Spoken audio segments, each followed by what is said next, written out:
Para se të fillojmë me videon, do ju ftoja të abonoheshit në kanalin ton Thënie për Jetën dhe të klikoni si përziles për të marrë njoftimet e videove tona më të reja.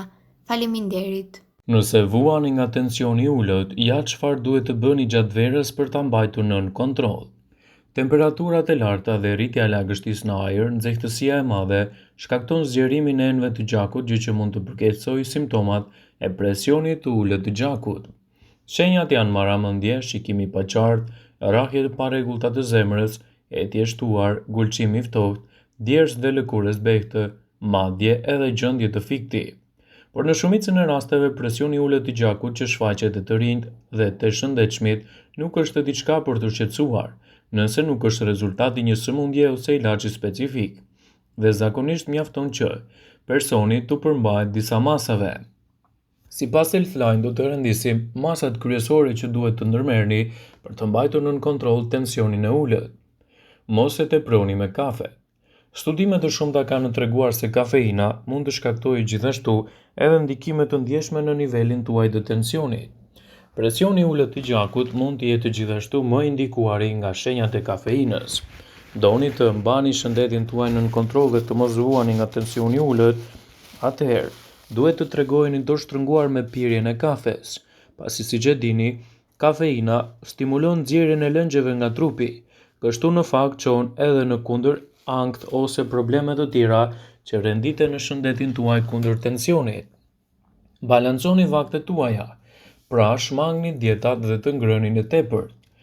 Marrja e parregullt e ushqimeve ngadalëson rrjedhjen e gjakut, kështu që do të ndiheni më të lodhur dhe do t'ju mungojë energjia për funksione normale. Ndaj është e rëndësishme të organizoni ditën tuaj përmes vakteve të vogla gjatë gjithë ditës. Hani më shumë supë dhe shtoni krip shtesë në ushqime për të stimuluar etjen. Pini më shumë lëngje dhe hani fruta që përmbajnë shumë ujë, si qalqini dhe piepri. Kjo do të rregullojë qarkullimin dhe do të lehtësojë problemin. Rrisni konsumin e ushqimeve që janë të pasura me vitamina të grupit B, B12, C, kalcium, hekur dhe proteinë. Perimet me gjethe jeshile, portokalli, bananet, brokoli, fasule, lule djedhi, embrioni i grurit, panxari, selinoja, patatet, rekomandohen gjithashtu të jenë pjesë të dietave tuaja. Bëuni më aktiv. Ushtrimet mund të ndihmojnë në balancimin e presionit, por mos filloni pa pritur, në mënyrë që të mos shkaktoni efekte të kundërta. Rekomandohen ushtrime të tilla si ecja dhe shpejtësimi i saj, vrapi lehtër, noti dhe ciklizmi mesatar, të cilat janë në mundësitë më të mira për të mbajtur nën kontroll problemet tuaja të tensionit. Tensioni i ulët të gjakut është një sëmundje shqetësuese, por që merr një vëmendje të pamjaftueshme në krahasim me tensionin e lartë. Nivelet e duhura të tensionit duhet të jenë në 12/8, thonë të dhënat e ekspertëve. Sipas tyre, tensioni është i ulët kur zbret në 9/6. Simptomat më të zakonshme të tensionit të ulët të gjakut përfshin marramendje, dobësi të përzierë, mjergullime të shikimit dhe të tjera. Dehidratimi, ndryshimet e stilit të ngrënit, aktivitet i ashpër fizik, anemi, stres, tiroide, niveli i ulët i sheqerit në gjak janë disa prej shkaktarëve të uljes së tensionit. Ky i fundit mund të menaxhohet më mirë nëpërmjet disa ushqimeve të caktuara. Ushqimet dhe pijet më të mira kundër tensionit të ulët të gjakut janë: kafeja. Kafeina njihet të ketë efektet e rritjes së menjëhershme të tensionit të gjakut. Nëse ky i fundit ka pasur një rënje të menjëhershme, pini një filxhan kafe ose çaj. Këto dy pije stimulojnë sistemin kardiovaskular dhe rrisin rrahjet e zemrës. Çaji i amballit. Pirja e këtij çaji ndihmon në rritjen e tensionit sepse ngadalëson ndikimin e aldosteronit. Ky i fundit është hormon që rregullon ndikimin e kripës në trup. Ullinjt. Ullinjt janë të pasur me vitaminën E, hekur dhe bakër. Shija e tyre e kripur dhe ushqimet e kripura në përgjithësi rrisin tensionin e gjakut. Ushqimet e pasur me vitaminën B12. Njerëzit që vuajnë nga tensioni i ulët të gjakut duhet të konsumojnë më shumë ushqime të pasur me vitaminën B12. Sasitë e ulta të kësaj vitamine mund të shkaktojnë anemi, e cila çon në pashmangshmëri të uljes së tensionit të gjakut. Vezët janë një burim i pasur i vitaminës B12. Ato mund t'i konsumoni të zjera, të skuqura ose të pjekura. Uji. Dehidratimi le pasoja të rënda në volumin e gjakut. Ulja e volumit të gjakut shkakton uljen e tensionit të gjakut. Veçanërisht në momentet kur njerëzit po kryejnë një aktivitet të caktuar fizik, Uji duhet të pihet sa më shumë në mënyrë të rregullt, në mënyrë që të përmirësoni shëndetin tuaj dhe të parandaloni gjithashtu komplikacionet në hipertensionit dhe ato të hipotensionit. Tensioni i gjakut i referohet forcës me të cilën gjaku qarkullon nëpërmjet enëve tuaja. Ndodh kur zemra të shtyjë gjakun në arterje për qëllimet të pjesëve të tjera të trupit. Tensioni i ulët i gjakut është një gjendje në të cilën tensioni i gjakut bëhet më i ulët. Tensioni i ulët i gjakut mund të shkaktohet nga medikamentet, vëllimi i ulët i gjakut në trup ose nga gjendje të tjera mjekësore. Disa nga shkaqet kryesore që mund të shkaktojnë gjithashtu ulje së tensionit janë: inflamacioni i ashpër.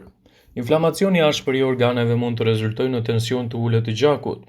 Për shembull, pankreatiti akut, që është një gjendje që prek gjëndrat e stomakut, duke shkaktuar që lëngjet të braktisin qelizat e gjakut dhe të futen në inde dhe në inflamacione duke reduktuar vëllimin e gjakut. Dehidratimi. Aktivitetet ose shpresësitë që shkaktojnë humbje të konsiderueshme të lëngjeve në trup, eventualisht mund të sjellin tension të ulët të gjakut, prandaj duhet të jeni më të kujdesshëm. Medikamentet, çrregullimet neurologjike, çrregullimet hormonale, shoku septik, reaksionet alergjike, mungesa e nutricionistëve, të cilët bëjnë një dietë të balancuar edhe në vitamina esenciale, mund të shkaktojë ulje të hipertensionit dhe të shkaktojë hipotension. Probleme me zemrën dhe shtatzania janë gjithashtu faktorët kontribues të shfaqjes së tensionit të ulët. Nëse keni një nga këto simptoma, është më mirë të kontaktoni me mjekun tuaj dhe të konsultoheni me të, pasi mund të vuani nga tensioni i ulët. Dehidratimi. Dehidratimi serioz dhe etja e pazakontë janë disa nga simptomat e tensionit të lartë të gjakut, sidoqoftë mund të ndodhen në rastin e tensionit të ulët. Marramendja. Personat me tension të ulët të gjakut mund të eksperiencojnë me marramendje që ndonjëherë shkojnë deri te alivanosja. Mungesa e koncentrimit, shikimi i turbullt, të përzierja të barkut, lodhje, lëkurë të thatë dhe të zbehtë, frymëmarrje të shpejta dhe të cekta. Të gjitha këto janë shenja të tensionit të ulët dhe nëse i ndjeni për një kohë të gjatë, atëherë duhet t'i adresoni ato tek mjeku juaj, pasi mund të ndikojë negativisht edhe në shëndetin tuaj.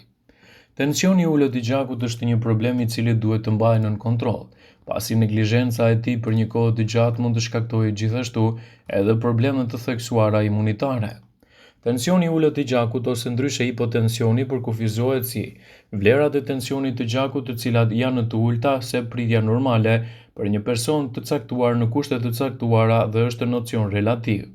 Vlerat e tensionit të gjakut ndryshojnë në varësi të aktivitetit, moshës, barnave dhe gjendjeve shëndetësore. Presioni i gjakut konsiderohet i ulët kur vlerat më të larta janë 90 dhe më të ulta 60 ose 96. Shkaqet e presionit të ulët të gjakut mund të jenë një nga siç është dehidratimi deri te çrregullimet e rënda mjekësore ose kirurgjikale. Është e rëndësishme të zbuloni se çfarë po e shkakton tensionin e ulët në gjak dhe mënyra për ta trajtuar atë. Për disa persona, presioni i ulët i gjakut sinjalizon një problem të rëndë, veçanërisht kur bie papritur ose shoqërohet me shenja dhe simptoma të tilla si marrje mendsh, humbje ndjenjash, shikim i turbullt, të përziera, të vjella, lodhje, vështirësi në frymëmarrje dhe mungesë përqendrimi. Hipotensioni ekstrem mund të rezultojë në një gjendje të rrezikshme për jetën. Një rënje papritur e tensionit të gjakut mund të jetë e rrezikshme. Një ndryshim i vetëm prej 2% për shembull mund të jetë një dëmtim i vërtet për shëndetin tuaj, mund të shkaktojë marramendje të fikt pasi truri nuk arrin të marrë një furnizim në kohë të gjakut. Këto mund të shkaktohen nga gjakderdhja e pakontrolluar, infeksione të rënda ose reaksione alergjike, të cilat mund të jenë kërcënuese për jetën tuaj. Nëse vuani nga hipotensioni, tregoni të kujdesshëm dhe të vëmendshëm me ushqimet tuaja dhe balanconi gjithashtu aktivitetet për të mbajtur nën kontroll këtë shqetësim. Vëmendje. Ju bëjmë me dije se informacionet në këtë video kanë për qëllim që të plotësojnë, të mos zhvendësojnë në këshillat e mjekut tuaj ose ofruesit të kujdesit tuaj shëndetësor, dhe nuk kanë për qëllim që të mundësojnë të gjitha përdorimet e mundshme, masat paraprake, ndërveprimet ose dhe efektet e tyre negative në shëndetin tuaj. Pasi ta dëgjonit këtë video, do ju ftoja t'i bënit like dhe ta shpërndanit atë në profilin tuaj në mënyrë që të informohen dhe miqtë e tu.